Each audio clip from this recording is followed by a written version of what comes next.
आपके साथ हूं मैं खुशबू मनोरमा मिश्रा और आप देख रहे हैं इंडिया न्यूज। पश्चिम बंगाल के मालदा में 7 न्यायिक अधिकारियों को बंधक बनाने और हिंसा करने का मामला गरमाया हुआ है। बंगाल से लेकर दिल्ली तक हलचल मची हुई है। एसआईआर के काम में लगे न्यायिक अधिकारियों को बंधक बनाना कोई मामूली घटना नहीं है।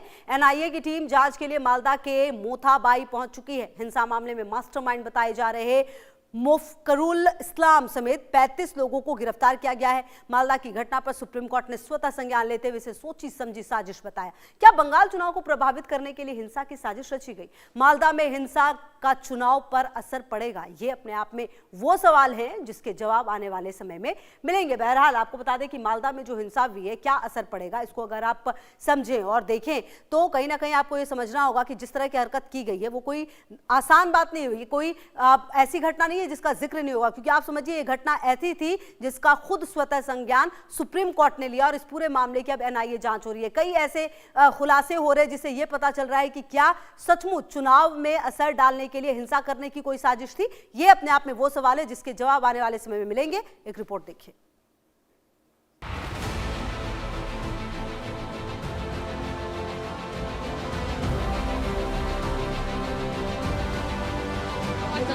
पश्चिम बंगाल के मालदा में मोथाबाड़ी में हुई हिंसा के आरोपी है। एसआईआर के खिलाफ मालदा के मोथाबाड़ी में हिंसा को लेकर पुलिस ने गिरफ्तार किया है।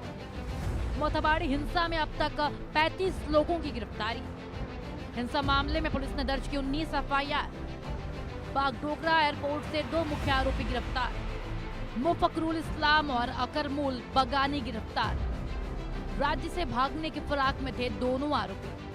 चुनाव आयोग ने एनआईए को सौंपी है मालदा हिंसा की जांच। मालदा में हुई हिंसा को लेकर बंगाल से लेकर दिल्ली तक हलचल मची हुई है।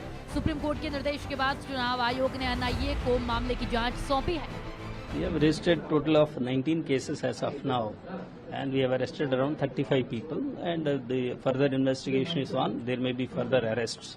And main instigator Mufikurul Islam has been detained in Bagdogra, and we are bringing him to the district. That is a part of investigation. We will definitely investigate. So we do not know who is in the background. That is what we are making the investigation. आरोप है कि 1 अप्रैल को मालदा में Kaliachak block के मोथाबाड़ी गांव में SIR के खिलाफ विरोध प्रदर्शन कर रहे लोगों को मुफकरुल इस्लाम ने हिंसा के लिए भड़काया था। अब समझिए कि हिंसा कैसे भड़की थी। मालदा में एसआईआर से जुड़े 7 न्यायिक अधिकारियों को बंधक बनाया था। अधिकारियों में 3 महिलाएं भी शामिल थीं। हजारों की भीड़ ने 9 घंटे तक अधिकारियों को बंधक बनाए रखा। मतदाता सूची से नाम हटाए जाने का कर रहे थे विरोध। रात करीब 11 बजे पुलिस सुरक्षा में निकाले गए अधिकारी। इस घटना के बाद प्रदर्शनकारियों ने NH 12 को ब्लॉक कर दिया। पुलिस वाहनों में तोड़फोड़ के साथ सुरक्षा बलों से झड़प की। भीड़ को हटाने में कुछ पुलिसकर्मी घायल भी हुए हैं। न्यायिक अधिकारियों के बंधक बनाए जाने को लेकर सुप्रीम कोर्ट ने लिया है संज्ञान। सुप्रीम कोर्ट ने मालदा हिंसा को सोची समझी साजिश बताया।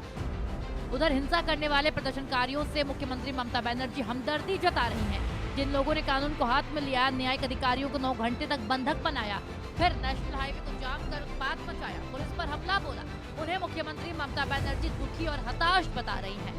ममता ने घटना की निंदा तो की, लेकिन इस हिंसा के लिए विपक्ष और चुनाव आयोग को ही जिम्मेदार ठहरा दिया। मालदा हिंसा के लिए बीजेपी को ठहराया जिम्मेदार।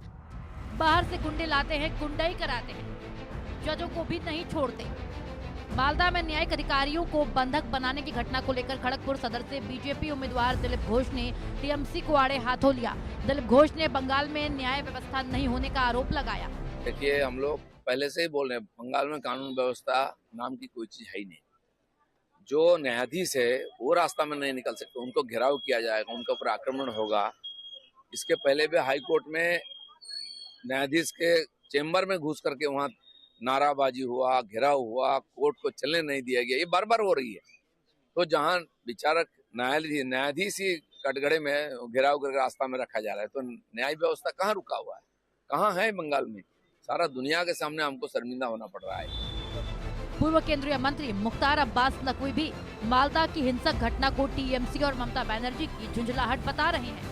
पश्चिम बंगाल में ये जो जघन्य आपराधिक अराजकता है वो जुडिशियल ऑफिसर्स के अपहरण तक पहुंच जाए तो आपको समझना चाहिए कि कितना बेदर्दी और बेशर्मी के साथ संवैधानिक पदों पर बैठ करके पश्चिम बंगाल की सरकार लोगों के साथ जुल्म जुर्म करती रही है। एक बार फिर से वो एक्सपोज हुई है। और उनको इस बात का अच्छी तरह एहसास है कि उनका जो है वो गांव गली चौक चौराहों चौपालों पर जो है वो उनको जो है वो एक ही आवाज़ आ रही है कि इनके जो है वो इनको जो है दोबारा सरकार में नहीं आना चाहिए। बेगूसराय से बीजेपी सांसद और केंद्रीय मंत्री गिरिराज सिंह भी ममता बनर्जी को सुप्रीम कोर्ट की टिप्पणी से सीख लेने की नसीहत दे रहे हैं। वहीं गिरिराज सिंह ने ये भी कहा है कि ममता बनर्जी ने 15 साल के अपने शासन में सिर्फ ध्रुवीकरण की राजनीति की है। उन्होंने ममता सरकार में हुए भ्रष्टाचार, महिला सुरक्षा, बेरोजगारी और हिंसा पर कुछ भी नहीं बोलने का आरोप लगाया। मैं बार बार कहता हूँ, 7th पे कमीशन कर्मचारियों के लिए लागू नहीं किया।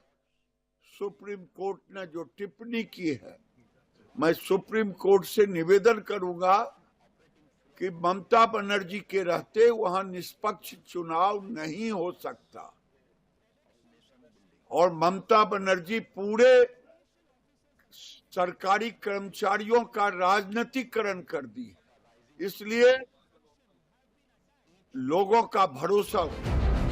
मालदा हिंसा को लेकर ममता बनर्जी ने बिना नाम लिए आम जनता उन्नयन पार्टी के संस्थापक और पूर्व टीएमसी नेता हुमायूं कबीर और एआईएमआईएम अध्यक्ष असदुद्दीन ओवैसी पर भी हमला बोला है। ममता ने ओवैसी का नाम लिए बिना हैदराबाद से आया हुआ हुमायूं कबीर को गद्दार बताते हुए बीजेपी पर फंडिंग का आरोप लगाया। Bureau report, India news.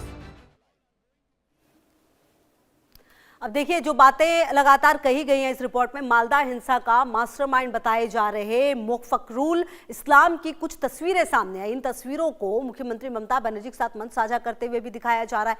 मुख्यमंत्री को Z+ सिक्योरिटी मिली होती है। इसके बावजूद आपको बता दें कि अगर इसकी तस्वीर ममता के साथ आई है, तस्वीरें देखकर सवाल खड़े हो रहे हैं। जी हाँ, ये वो तस्वीर है जो सामने आई है और देखिए कि मंच पर मौजूदगी है। आप समझिए, ममता बनर्जी पश्चिम बंगाल की मुख्यमंत्री हैं, Z+ सिक्योरिटी पे चलती हैं और अगर मंच पर उनके साथ यहाँ पर मौजूदगी और ये तस्वीरें सामने आई हैं तो सवाल सीधे है। अब देखिए, कहा यह जा रहा है कि ममता बनर्जी तक इसकी सीधी पहुंच थी, तभी वो हाई सिक्योरिटी के बावजूद मुख्यमंत्री के साथ मंच साझा कर रहा है। और अगर ऐसा है तो कहीं ना कहीं जो सवाल है वो अब उठेंगे, क्योंकि जांच एजेंसियां लगातार अब जांच कर रही हैं। जांच एजेंसियां ये भी देख रही है कि आखिरकार इसके संबंध जो हैं वो किस किस से हैं और अगर जिस तरह से अधिकारियों को रखा गया उसके पीछे मंशा क्या थी। क्या कुछ बड़ा करने की प्लानिंग की गई थी? क्या कुछ ऐसा करने की प्लानिंग की गई थी जिसके बाद दिक्कत आम लोगों को होती? क्या हिंसा फैलाने की कोशिश थी? तो कई ऐसी बातें हैं जिसको समझना होगा। लेकिन फिलहाल अब जो ये तस्वीरें लगातार आपको हम दिखा रहे हैं, ये लाल घेरे में यही है ये व्यक्ति जो फिलहाल तो अभी पुलिस की गिरफ्त में है, लेकिन Z+ सिक्योरिटी के बावजूद अगर ये मुख्यमंत्री के साथ मंच साझा कर रहा है, मुख्यमंत्री के मंच पर मौजूद है, तो अब इन तस्वीरों की भी जांच होगी। लगातार ये देखा जाएगा कि आखिरकार ये मंच तक कैसे पहुंचा। क्या इसके सचमुच कोई संबंध है या फिर ये संबंधों से हटकर कुछ और है? तो ये तमाम चीजें हैं, तस्वीरें सामने आई हैं, जांच होगी। लेकिन अब जिस तरह से इस पूरे घटना पर खुद सुप्रीम कोर्ट ने संज्ञान लिया है, उसके बाद देखना अहम यह है कि इस मामले में और क्या कुछ सामने निकल कर आता है।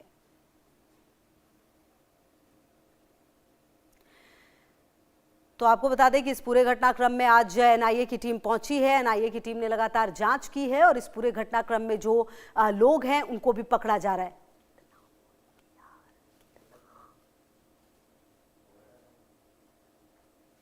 तो ये दो तस्वीरें लगातार हम आपको दिखा रहे हैं और इन दोनों तस्वीरों को आप ध्यान से देखिए।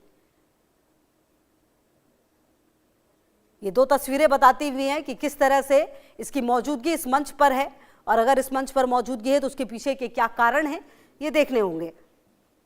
फिलहाल आपको बता दें कि इस पूरे घटनाक्रम के बाद जो जांच एजेंसियां हैं वो, और रैनिक मेरे से होगी ज़्यादा जानकारी के लिए। रैनिक, देखिए इस पूरे घटनाक्रम में एक बात तो ये तय है कि अगर इस व्यक्ति की तस्वीर ममता बनर्जी के साथ है तो वो तस्वीर कहाँ की है, और बड़ी बात ये भी है कि पुलिस प्रशासन की तरफ से भी इस पूरे मामले में एक्शन लिया जा रहा है। NIA ने भी कई लोगों को गिरफ्तार किया है। क्या जानकारी मिल पा रही है?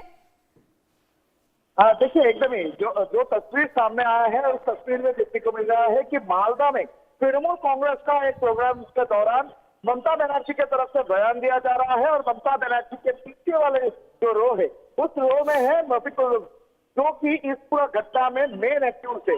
और आज ममता बनर्जी की तरफ से एक बयान दिया गया है। ममता बनर्जी की तरफ से पब्लिक मीटिंग में एड्रेस करने के दौरान कहा गया है कि मफिकुल को CID की तरफ से गिरफ्तार किया गया है, ममता बनर्जी का CID की तरफ से गिरफ्तार किया गया। और इसी जगह से बीजेपी की तरफ से आरोप लगाया जा रहा है कि एक तरफ ममता बनर्जी के साथी उनको ही गिरफ्तार कर रहे हैं ममता बनर्जी का पुलिस। तो एक बात तो साफ है कि जो मालदा मादीपुर में जो घटना घटा है, इस घटना को लेकर पॉलिटिक्स जो है वो बंगाल में चालू हो चुका है। दूसरी तरफ अब जो सवाल कर रहे थे कि पुलिस की तरफ से क्या कार्रवाई किया गया और एनआईए की तरफ से क्या कार्रवाई किया गया है, टोटल पुलिस की तरफ ठीक है, से रहेगी लगातार नजर। बहुत शुक्रिया रानी का आपका इन तमाम जानकारियों के लिए। तो बताएं आपको